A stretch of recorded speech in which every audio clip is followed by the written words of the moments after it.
दोस्तों हर हर गंगे, गंगा माता की जय। सुबह का टाइम सबसे बेस्ट होता है गंगोत्री धाम जाने के लिए। 10 किलोमीटर पहले आपको लंका ब्रिज मिल जाएगा। अब हम लोग एंट्री करेंगे गंगोत्री धाम के लिए। तो ये जो है पहला बैरियर आता है। गंगा 6:15 बज रहे हैं और आप देख सकते हो कि अभी भी यहाँ पे कितनी भीड़ है, कितनी गंगा गंगेति योद्बुर्यात् योजनानां सदैरपि मुच्यते सर्वपापेभ्यो विष्णुलोकं स गच्छति। कि लोग जनरली गंगोत्री में ये समझते हैं कि गंगा जी जो है यहीं से स्टार्ट होती है। तो क्या ऐसा सही में है कि गंगा जी यहीं से स्टार्ट होती है कि कहीं और से जाके मिलके स्टार्ट होती है? देखिए, जो ये सारा हिमालय क्षेत्र है भोलेनाथ का, पूरा हिमालय क्षेत्र भोलेनाथ का। यहाँ के पैनोरामिक व्यूज देख सकते हो टेम्पल के दृश्यों को निहारते हुए और मां गंगा की प्रचंड मधुर कलकल ध्वनि को सुनते हुए गंगोत्री धाम में पूजा कर ली है और उनके दर्शन भी हो गए हैं, और जो कि मैंने आपको भी दिखाया भी है। जो अब जा रहा हूँ सूर्य कुंड के लिए।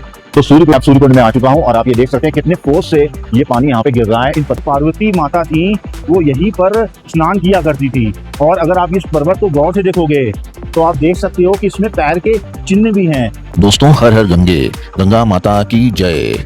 तो हम लोग अब जा रहे हैं प्रकृति द रिट्रीट से गंगोत्री धाम के लिए, और ये जो है अराउंड 19 किलोमीटर की दूरी पे है। तो अब ये जो डिस्टेंस है मैं अराउंड आराम से 1 घंटे के आसपास में हम पहुंच जाएंगे। तो दोस्तों रास्ते में इस समय बिल्कुल भी भीड़ वगैरह नहीं है। तो सुबह का टाइम सबसे बेस्ट होता है गंगोत्री धाम जाने के लिए, क्योंकि वो बहुत आउटर में आ जाता है और शायद नाइट ड्राइविंग करना मेरे ख्याल से बेस्ट नहीं है। तो आप अगर सुबह जाएंगे तो आप वहाँ पे आसानी से गंगोत्री धाम में जो आपको जगह जाना है आप सब जगह आसानी से जा सकोगे। आपके पास बहुत ज़्यादा टाइम भी रहेगा। तो दोस्तों इस तरीके की वैली को एंजॉय करते हुए हम लोग अब आगे बढ़ रहे हैं गंगोत्री धाम के लिए। गंगोत्री धाम आने के लिए जो नियरेस्ट रेलवे स्टेशन है वो आपको ऋषिकेश, देहरादून और हरिद्वार में मिल जाएगा। फिर वहाँ से जो है वो डायरेक्ट बस जाती है उत्तरकाशी के लिए। फिर आप उत्तरकाशी वहाँ से आ सकते हैं और फिर आप उत्तरकाशी से सीधे आप थ्रू कैब के थ्रू, शेयर्ड कैब भी चलती है और प्राइवेट कैब भी कर सकते हो, उसके थ्रू आप डायरेक्ट गंगोत्री धाम में आ सकते हो। अगर हम एयरपोर्ट की बात करें तो आप देहरादून के जॉली ग्रांट एयरपोर्ट में आ सकते हो और वहां से आप उत्तरकाशी के लिए बस पकड़ सकते हो। गंगोत्री धाम से लगभग 10 किलोमीटर पहले आपको लंका ब्रिज मिल जाएगा। ये वही लंका ब्रिज है जो गटांग गली के पास में है और मैंने आपको अपने गटांग गली के व्लॉग में दिखाया भी, आप उसे चेक कर सकते हो। और ये जो लंका ब्रिज है ये आपका सीधे कनेक्शन करता है भैरव घाटी से। तो इससे पहले जो ब्रिज हुआ करता था उसे पुराना ब्रिज बोलते थे, वो फुट ब्रिज हुआ करता था पुराने टाइप का। उसके बाद ये मोटर ब्रिज बना है। तो दोस्तों ये जो है आपको सीधे भैरव घाटी से कनेक्ट कर देता है और इसीलिए इसको हम लोग भैरव घाटी ब्रिज भी कहते हैं। और यहीं से आप होते हुए जनरली जितने भी चार धाम यात्री है यहीं से होते हुए चार धाम की यात्रा करते हैं और यहीं से आप सीधे भैरव घाटी जा सकते हो, फिर आप नीलोंग वैली जा सकते हो और फिर आप आगे गंगोत्री की ओर जा सकते हो। अब मैं आपको कुछ इसके फैक्ट बताता हूँ। ये जो आपका लंका ब्रिज है ये जाट गंगा और जानवी रिवर की गहरी घाटी के ऊपर बना हुआ है और ये अराउंड 9200 फीट की ऊंचाई पे है समुंदर से। और आज गंगोत्री जाने वाले वाहनों के लिए यह एक महत्वपूर्ण लिंक है। आप जब इस पुल के नीचे झांकोगे तो आप इसकी गहराई देखकर चौंक सकते हो और डर भी सकते हो। इसी लंका ब्रिज के आगे से आप गंगोत्री पार्क में प्रवेश कर जाओगे। तो दोस्तों अब यहाँ से लगभग 10 किलोमीटर की दूरी पे है गंगोत्री धाम। गंगोत्री धाम में सुबह सुबह जाने का ये फायदा होता है कि आपको वहाँ पे जो पार्किंग वगैरह है वो आसानी से गंगोत्री धाम की रोड पे ही मिल जाती है। आपको नीचे पार्किंग में नहीं जाना पड़ता है और वैसे भी पार्किंग जो होती है उसके नीचे वो पूरी फुल रहती है। तो दोस्तों अब जैसे जैसे हम आगे बढ़ रहे हैं आप देख सकते हो कि आपको स्नो पीक्स वगैरह भी दिखते जा रहे हैं। और उसके अलावा दोस्तों गंगोत्री धाम में 2 बार आरती होती है। एक बार होती है सुबह जो कि अराउंड 6 बजे के आसपास होती है और एक बार जो होती है वो शाम को जो कि अराउंड 7:30 के आसपास होती है। तो आप अगर मॉर्निंग 4:30 बजे निकल जाओगे तो आप आसानी से 6 बजे वाली आरती अटेंड कर सकते हो। अब हम लोग गंगोत्री धाम पहुंच चुके हैं और आप देख सकते हो कि इसी सेम रोड में ही गंगोत्री धाम जाने वाली रोड पे ही आप ढेर सारी गाड़ियां लगी हुई हैं। तो आप यहीं पे अपनी गाड़ी जो है वो पार्क कर सकते हो जहां पे भी आपको जगह मिल जाए। तो दोस्तों अब हम लोग एंट्री करेंगे गंगोत्री धाम के लिए। तो ये जो है पहला बैरियर आता है गंगोत्री धाम का, यहाँ से हम लोग अब एंट्री कर चुके हैं और आगे जब हम लोग पहुंचेंगे तो आपको गंगोत्री धाम का जो चेकिंग पोस्ट है, चेकिंग गेट है वो दिखेगा। और वो जो गेट है वो एक्चुअली जनरली जो मैंने आपको बताया था, आपने अगर मेरे पिछले वीडियोस देखे होंगे तो आप उसमें देख सकते हो कि उत्तरकाशी में हम लोग को रजिस्ट्रेशन वगैरह कराना पड़ता है ऑफलाइन, या फिर आप ऑनलाइन रजिस्ट्रेशन भी करा सकते हो चार धाम यात्रा की वेबसाइट पे। और दोस्तों ये देखिए, ये वही चेक पोस्ट है, यहाँ पे रजिस्ट्रेशन वगैरह चेक किया जाता है। लेकिन हम लोग जब गए हैं तब सुबह का टाइम था, तो उस समय कोई भीड़ नहीं थी, ज़्यादा भीड़ नहीं थी, तो इसलिए रजिस्ट्रेशन वगैरह चेक नहीं हुआ।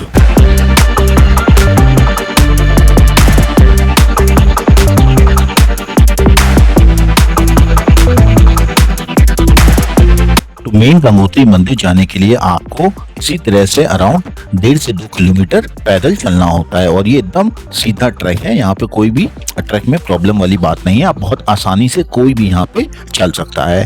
तो रास्ते में आपको इस तरीके की शॉप्स वगैरह दिख जाएंगी। तो आप अगर चुनरी वगैरह लेना चाहते हो या फिर आप तांबे का कलश वगैरह लेना चाहते हो तो वो आप यहाँ से ले सकते हो, और उसके अलावा आप प्रसाद वगैरह भी आप यहीं से ले सकते हो। तो जैसे जैसे आप आगे बढ़ोगे आपको यहाँ पे और भी दुकानें दिख जाएंगी, तो वो मैं आपको दिखाऊंगा। इसी तरह से गंगा माता का नाम लेते हुए हम लोग अब आगे बढ़ रहे हैं गंगा माता मंदिर के लिए।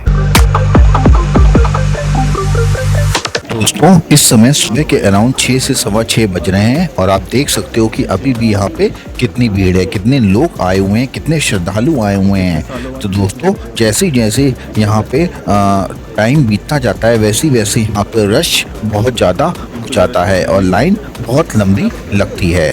तो इसीलिए मैं कहूँगा कि मॉर्निंग का टाइम जो होता है वो बेस्ट होता है, आप आसानी से दर्शन कर सकते हो गंगा माता के। अगर आपको सुबह की आरती 6 बजे वाली अटेंड करनी है तो आपको हर्षिल वैली से कम 4:15 या फिर 4:30 के पहले आपको निकलना ही पड़ेगा, तभी आप यहाँ पे गंगा आरती को अटेंड कर पाओगे। सुबह का समय है, इसलिए जनरली बहुत सी दुकानें अभी नहीं खुली हैं, और जनरली जो दुकानें अभी आपको बंद दिख रही हैं वो सब रेस्टोरेंट वगैरह हैं। तो यहाँ पे आप जब दर्शन करके आओगे तो आप यहीं पे अपना ब्रेकफास्ट या नाश्ता वगैरह कर सकते हो। गंगा जी के मंदिर और घाट जाने के लिए आपको इस रास्ते पे नहीं जाना होगा। ये जो आप पुल देख रहे हो, इस वाले पुल पे अभी आपको नहीं जाना है। अभी आप यहाँ से पीछे आओगे और सीधे आप इसी मार्केट पे, जो गली चल रही थी मार्केट वाली, उसी पे सीधे चलते जाओगे और आपको गंगा जी का मंदिर दिख जाएगा। दोस्तों, अगर आपकी कोई इच्छा है और आप उसे गंगा माता से मांगना चाहते हो तो आप यहाँ से एक चुनरी खरीद सकते हो। और दोस्तों, वहाँ पे एक जगह है जो कि मैं आपको दिखाऊंगा, वहाँ पे आप चुनरी वगैरह बांध सकते हो, और जो भी आपकी कामना है उस कामना को बोलते हुए आप उस चुनरी को बांध दो। गंगा माता आपकी इच्छा को जरूर पूरा करेंगी। बोलो गंगा माता की जय। जय गंगा।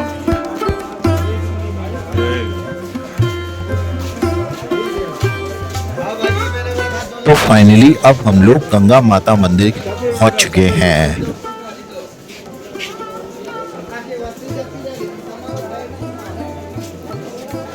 वो देखो जहाँ पूरा घूम के लगती है।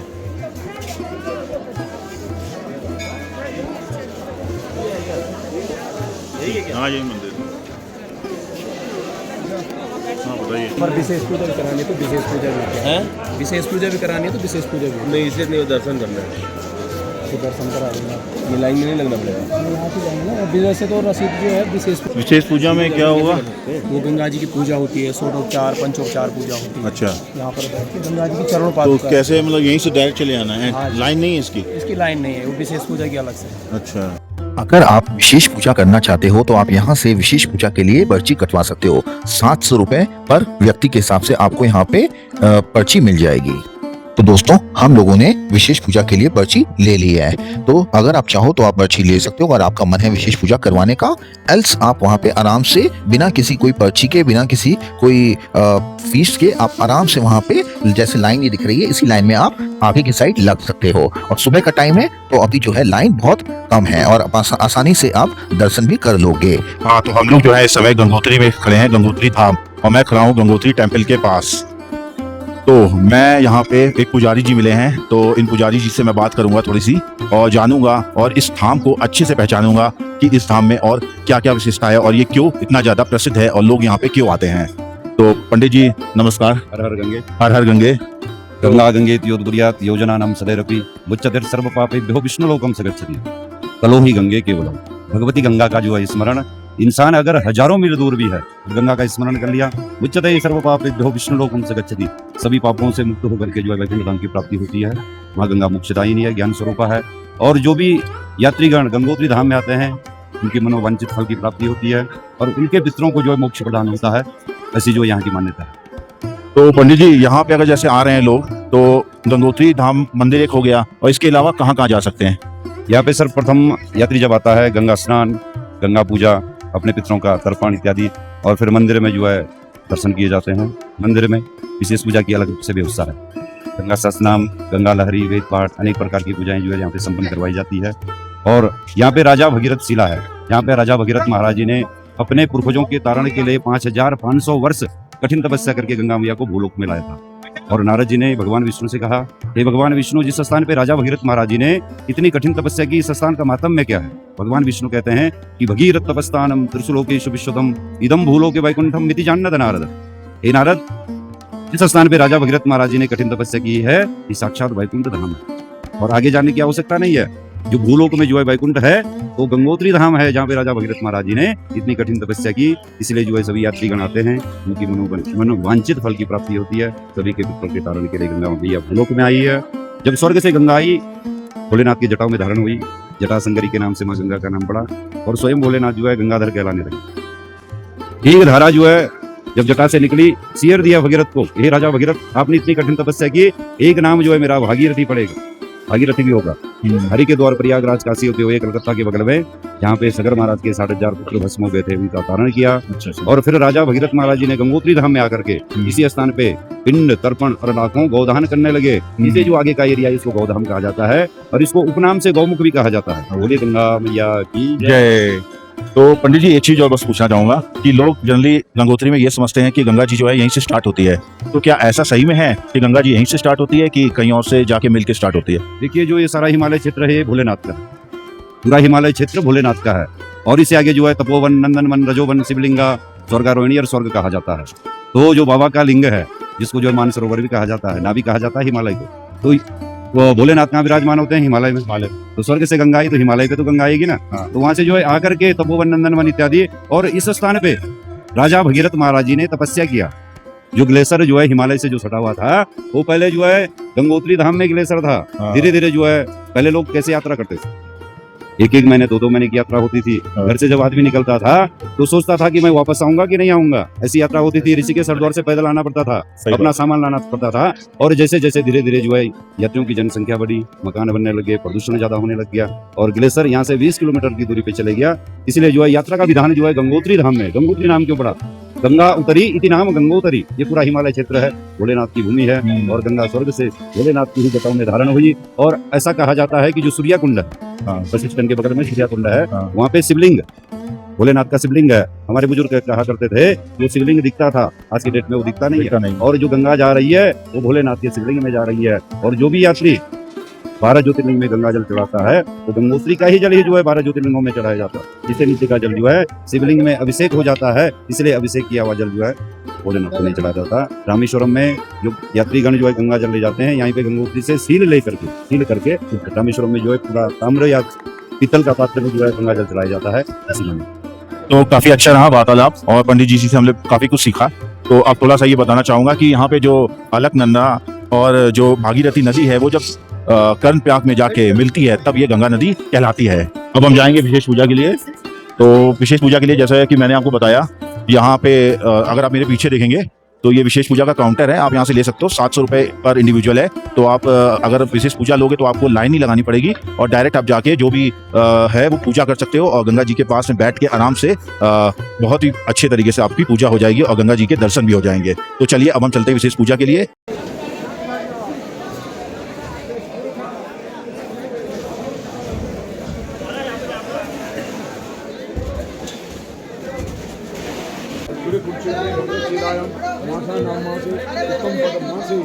श्री गंगा चरण गोत्र करना, अपने गोत्र का नाम, अमुक नाम अपना नाम, पत्नी का नाम, बच्चों का नाम, माता पिता अखिल कुटुंब सह परिवार गंगोत्री यात्रा सफल कामना सिद्ध्यते। अन्न कामना, धन कामना, लक्ष्मी कामना, आरोग्य कामना, पुत्र पौत्र कामना, विद्या कामना, बुद्धि कामना, कारोबार कामना, सर्वत्र कामना सिद्ध्यते।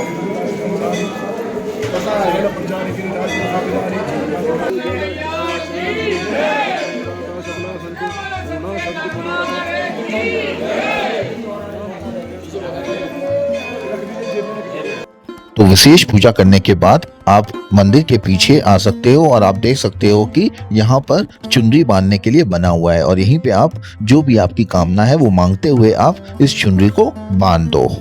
तो बोलो गंगा माता की जय, हर हर गंगे। मंदिर के अंदर जो गंगा माता की मेन मूर्ति है वहां पे कैमरा वगैरह अलाउड नहीं है, तो इसलिए हमने वो जगह आपको नहीं दिखाई है। बाकी आप यहाँ के पैनोरामिक व्यूज देख सकते हो, टेंपल के कितने खूबसूरत हैं। चारों तरफ पहाड़ है और बीच में ये एक मंदिर है जो पूरे हिमालय रेंज से घिरा हुआ है।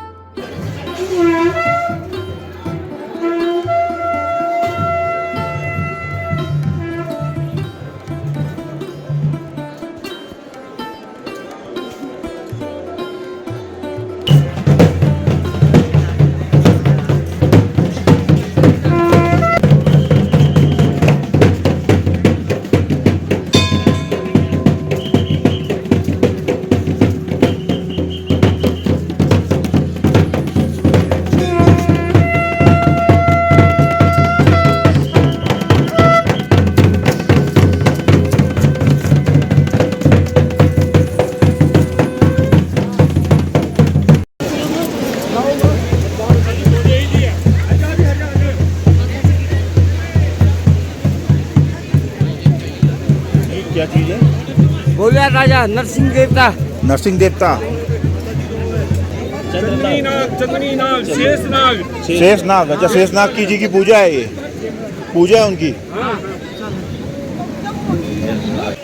दोस्तों अब मैं आ चुका हूँ मंदिर के एकदम पास गंगा घाट में और ये आप देख सकते हैं किस तरह से गंगा जी बह रही हैं, कितनी तेजी से बह रही हैं। और ये वही जगह है जहाँ से गंगा नदी का आगमन होता है और गंगा नदी स्टार्ट होती है और आगे हरिद्वार, हर की पौड़ी और ऋषिकेश में आती है।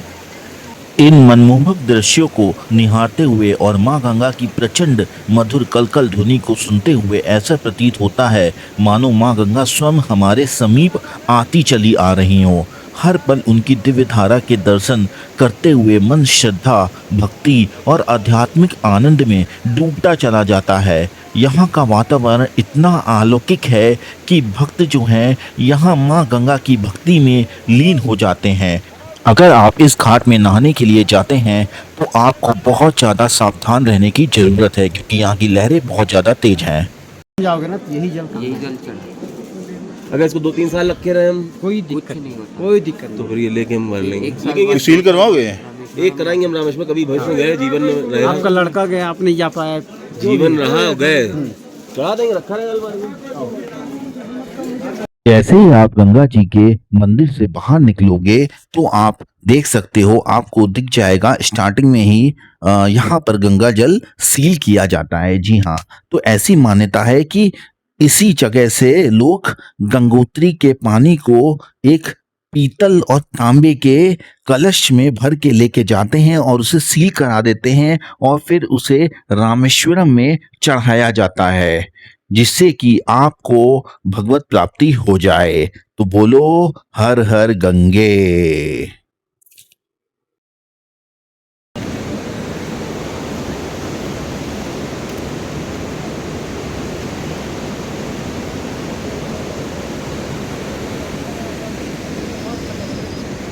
हाँ तो दोस्तों, हम लोगों ने अब गंगा जी के गंगोत्री धाम में पूजा कर ली है और उनके दर्शन भी हो गए हैं और जो कि मैंने आपको भी दिखाया भी है। और अब आप देख सकते हैं मैं जो अब जा रहा हूँ सूर्य कुंड के लिए। तो सूर्य कुंड के लिए बस ये जो गंगा जी का रास्ता गया है, बस यहीं से आपको मुड़ जाना है इस पुल के लिए। और ये देखिए नहर है और ये अपना पुल है, तो ये पुल आपको पार करना होगा सूर्य कुंड जाने के लिए। तो हम लोग अब इस पुल को पार करेंगे और मैं आपको दिखा देता हूँ। तो आप देख सकते हैं ये पुल है। तो अब मैं जा रहा हूँ सूर्य कुंड के लिए और मैं आपको वहाँ पे पहुँच के बताऊंगा कि सूर्य कुंड क्यों इम्पोर्टेंट है और वहाँ पे आपको क्यों जाना चाहिए। तो आइए।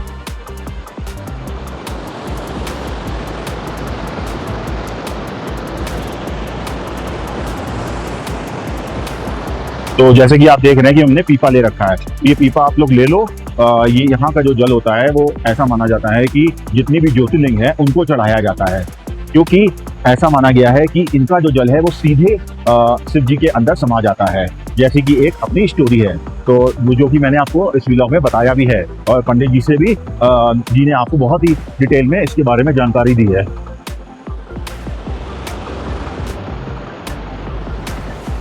तो अब हमने इस पुल को पार कर लिया है और अब हमें इस साइड जाना है। तो इधर आप देख सकते हो कि यहाँ पे कई होम स्टे वगैरह भी बने हुए हैं। तो आप यहाँ पे चाहो तो गंगा जी के पास भी स्टे कर सकते हो, उसके लिए आपको ऑफलाइन जाना पड़ेगा और देखना पड़ेगा। तो आप देख सकते हैं कि यहीं से सूर्यकुंड और पांडव गुफा दोनों के लिए मार्ग गया हुआ है और यहीं से आपको गौरी कुंड भी मिल जाएगा। तो अब मैं आपको लेके चल रहा हूँ अभी सूर्यकुंड के लिए। तो सबसे पहले जो है वो सूर्यकुंड आता है, फिर गौरी कुंड आता है और फिर आप सीधे चले जाओगे वहाँ से 1.5 किलोमीटर तो आपको पांडव गुफा मिल जाएगी।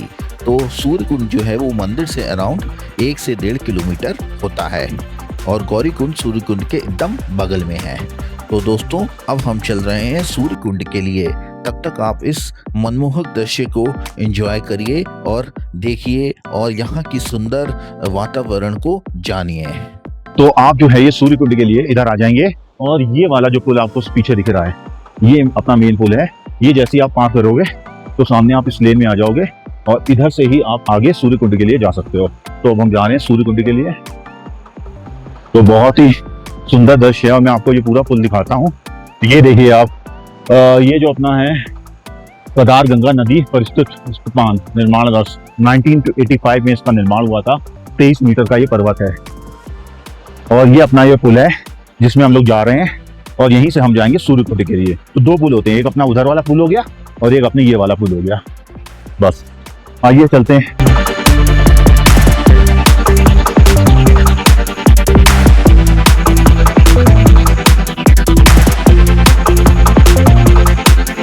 जैसे ही आप इस पुल को पार करोगे आप इसके राइट साइड से सीधे जा सकते हो सूर्यकुंड के लिए। अब हम ऑलमोस्ट सूर्यकुंड पहुंच चुके हैं और ये आप देख सकते हैं इधर भी एक होम स्टे वगैरह है, तो आप यहां आके पता कर सकते हो और चाहो तो आप इस सुंदर वातावरण के बीच में भी रह सकते हो।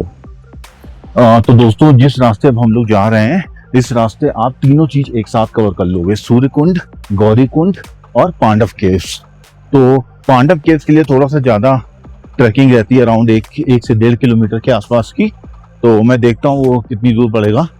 तो अभी सबसे पहले तो सूर्यकुंड है और उसके जस्ट बगल में आपको मिल जाएगा। कितने सुंदर आप देख सकते हैं चित्र वगैरह हैं, तो ये इन लोगों ने कर रखा है यहाँ पे। दोस्तों मैं अब सूर्यकुंड में आ चुका हूँ और आप ये देख सकते हैं कितने फोर्स से ये पानी यहाँ पे गिर रहा है इन पत्थरों के बीच से। तो इस जगह की ऐसी मान्यता है कि जो हमारी पार्वती माता थी उन्होंने यहाँ पर सूर्य जी की पूजा की थी। जी हाँ, और इस यहाँ पे ऐसा भी माना जाता है और हमारे पुराने जो पूर्वज हैं, पूर्वज लोग, वो लोग कहते हैं कि ये जो धारा गिर रही है इस सूर्य कुंड से, ये धारा के नीचे एक पहले एक शिवलिंग था जो दिखता भी था, तो अब वो शिवलिंग नीचे चला गया है और ये हिडन है और ये धारा उस शिव जी के ऊपर गिर रही है और शिव जी जो है इस भागीरथी नदी या गंगा नदी को अपने अंदर समाये हुए हैं।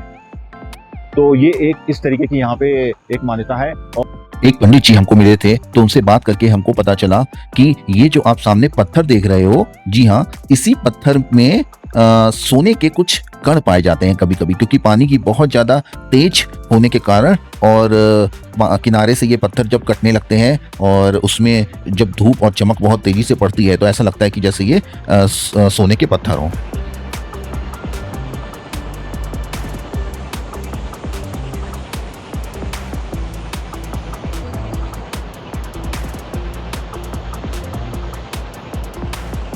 तो हमारा अब जो सूर्य कुंड था वो अब हो गया है। अब हम आगे जाएंगे थोड़ा सा और इसी के पास में ही गौरी कुंड है, तो वो मैं देखता हूँ आगे। ये नीचे जो है ये जो रास्ता जा रहा है ये वाला रास्ता आपका जाएगा गौरी कुंड की तरफ। तो हम लोग अब गौरी कुंड जाएंगे और अगर आपको जाना है पांडव केव्स तो वो आपको इधर से स्ट्रेट जाना होगा सीधे, ये रास्ता आपको ले जाएगा पांडव केव्स की ओर। तो आइए अभी हम पहले गौरी कुंड देख लेते हैं।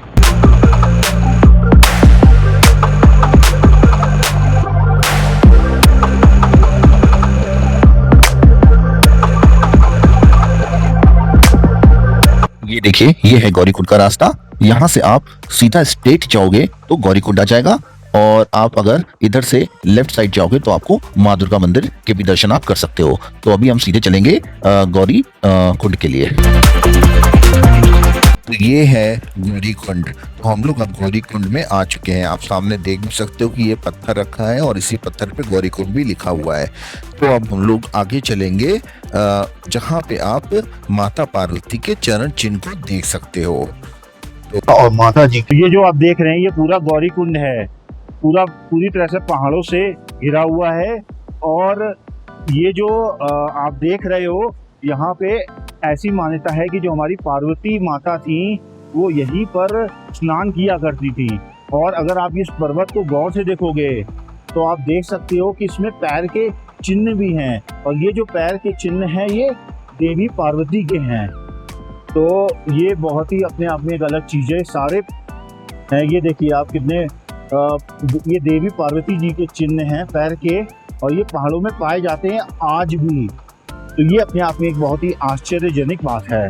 तो दोस्तों, और ये जो आप इधर देख रहे हो, अगर इसके जस्ट पीछे आएंगे तो ये मंदिर है इनका, और यहीं पे इनके चिन्ह भी रखे हुए हैं। तो अभी ये बंद है तो अभी हम देख नहीं सकते। तो और मैं जो है सूर्य कुंड और गौरी कुंड, इन दोनों कुंड में दर्शन करके आ चुका हूँ। वो मैं आपको उसमें दिखाऊंगा। जब आप गौरी कुंड के दर्शन कर लेंगे तो वहीं से आपका सूर्य कुंड का, इधर आप देख रहे हैं ये जो सीढ़ी जा रही है पीछे, यहाँ से आप चले जाइए सीधे तो आपको मिल जाएगा पांडव केव्स। तो वहाँ पे एक गुफा है। तो ऐसा माना जाता है, उसका लिंक महाभारत से है। तो वहाँ पे ऐसा माना जाता है कि जो पांडव थे महाभारत के युद्ध के बाद अपनी शांति के लिए उन्होंने यहाँ पे आके पूजा की थी और ध्यान लगाया था। तो हम उस केव में अब नहीं जा रहे हैं क्योंकि वहाँ सिर्फ गुफा है। अगर आप जाना चाहते हो तो जा सकते हो, क्योंकि मुझे अभी और भी प्लेसेस कवर करनी है। और दोस्तों, एक चीज़ और दिखाता हूँ इंटरेस्टिंग। ये आप पेड़ देखिए, कितने सीधे पेड़ हैं और एकदम खड़े हुए हैं, तने हुए, और बहुत ही सुंदर लग रहे हैं इस पूरे गौरी कुंड में। इस पूरे कुंड में जहाँ पे पानी, नीचे पानी है, उधर पर्वत है और बीच में है पेड़। अंत में मैं यही बोलूंगा कि गंगा जी के दर्शन करके गंगोत्री धाम में मुझे एक अद्भुत शांति और अनुभूति प्राप्त हुई। मेरा आप लोगों से यही अनुरोध है कि आप लोग भी यहाँ पे आएं और माता गंगा के पवित्र दर्शन करें और उत्तराखंड के 4 धामों में से एक धाम की अनुभूति को प्राप्त करें। हाँ, तो इस पवित्र गंगा जल को भरते हुए मैं आपसे इस गंगोत्री धाम से विदाई लेता हूँ, और अगर मुझे आगे मौका मिला तो मैं एक बार इस गंगा जल को रामेश्वरम धाम भी लेके जाऊंगा। तो दोस्तों, अगर मेरा ये वीडियो आपको पसंद आया हो तो इसे लाइक करें और मेरे चैनल को सब्सक्राइब करें और इसी तरीके के इंफॉर्मेटिव वीडियोस प्राप्त करते रहें। तो बोलो गंगा माता की जय। हर हर गंगे।